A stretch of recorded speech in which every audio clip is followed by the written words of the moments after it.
आदित्य पढ़ने में थोड़ा एवरेज और लड़कियों के मामले में थोड़ा कच्चा था। उसकी मुलाकात 11th स्टैंडर्ड में खुशी से हुई। खुशी पढ़ने में अच्छी और अपने फ्यूचर के बारे में बहुत सोचने वाली लड़की थी।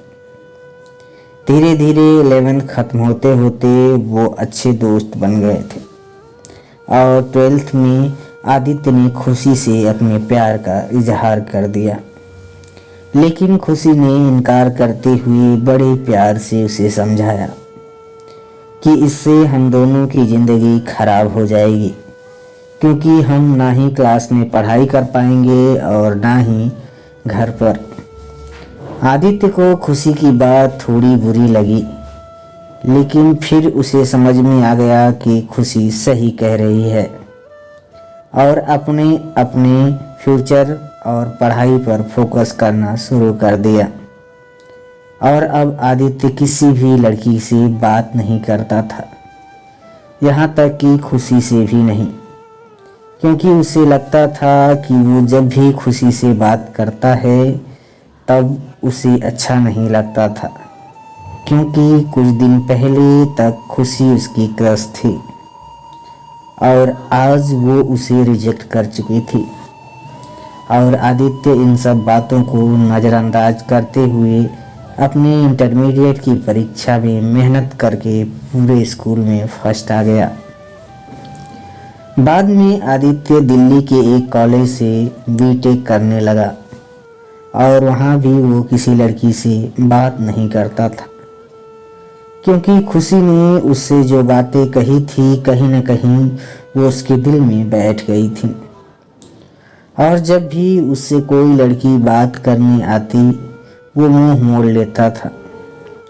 धीरे धीरे वो अपनी पढ़ाई में और भी अच्छा होता गया और आखिर में आते आते वो अपने कॉलेज में टॉप 10 की लिस्ट में आ गया और उसे कॉलेज से प्लेसमेंट भी मिल गई और वो जॉब करने फिर से मुंबई चला गया।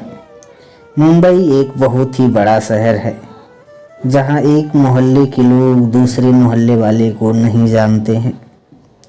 वहीं जब आदित्य ऑफिस गया तो उसे वहाँ खुशी दिखी, लेकिन अब खुशी के लिए उसके दिल में कोई जगह नहीं थी और इसलिए वो हर बार खुशी से छिपता रहा।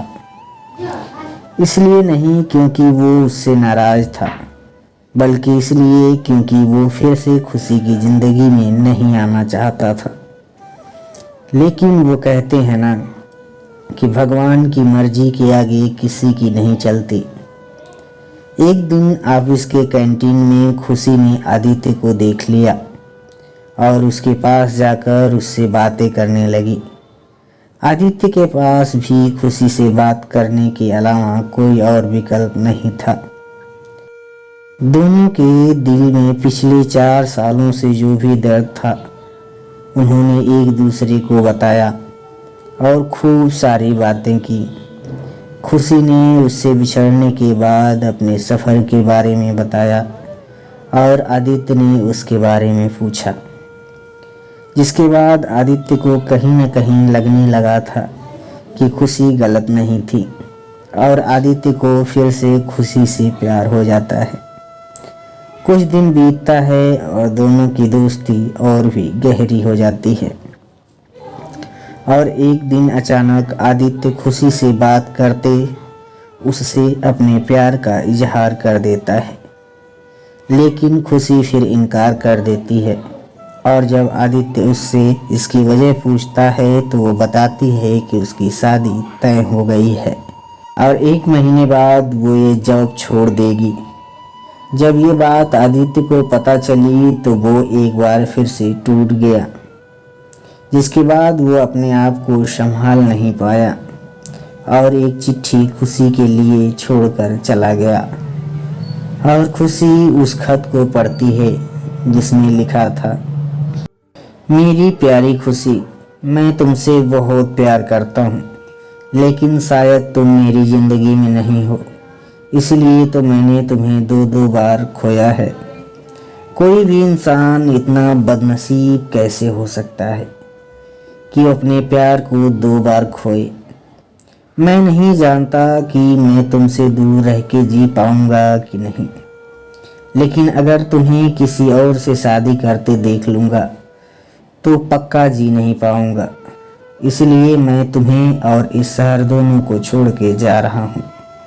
शायद तुम मुझे भूल जाओ, लेकिन दूसरी बार मिलने के बाद मैं तुम्हें कभी नहीं भुला पाऊंगा। मैं भगवान से प्रार्थना करूंगा कि वो तुम्हें और तुम्हारे होने वाले पति को हमेशा खुश रखे। तुम्हारा प्यार, आदित्य। खत पढ़ने के बाद खुशी रोने लगी और आदित्य को बहुत ढूंढा, पर वो कहीं भी नहीं मिला। और बाद में खुशी ने अपने परिवार की खुशी के लिए अभिषेक से शादी कर ली। लेकिन खुशी को आज भी ये बात हमेशा सताती रहती है कि आदित्य कहाँ होगा, किस हाल में होगा। यहाँ तक उसे ये भी नहीं पता था कि आदित्य जिंदा भी है या नहीं। एक तरफ खुशी अंदर ही अंदर घुटती रहती थी, लेकिन दूसरी तरफ वो एक परफेक्ट बहू, परफेक्ट पत्नी और परफेक्ट माँ भी है, जिसे उसके परिवार वाले हमेशा प्यार करते हैं और हमेशा प्यार करते रहेंगे। हमें ये तो नहीं पता कि खुशी ने 12th स्टैंडर्ड में या जॉब टाइम पर आदित्य को ठुकरा कर गलत किया या सही, लेकिन आदित्य ने ये साबित कर दिया कि वो खुशी से सच्चा प्यार करता था। और इस बात का एहसास शायद अब खुशी को भी हो चुका था, और इसीलिए शायद आज तक खुशी अपने आप को माफ़ नहीं कर पाई है। मिल जाती अगर सभी को अपनी मोहब्बत में मंजिल, मिल जाती अगर सभी को अपनी मोहब्बत में मंजिल, तो यकीनन रातों के अंधेरे में कोई दर्द भरी शायरी नहीं लिखता। तो दोस्तों, आपको ये कहानी कैसी लगी कमेंट करके हमें ज़रूर बताएं।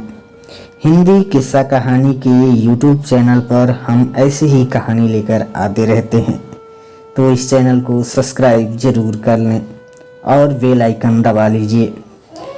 अभी के लिए इजाज़त दीजिए, मिलते हैं अगले वीडियो में नई कहानी के साथ। तब तक के लिए धन्यवाद।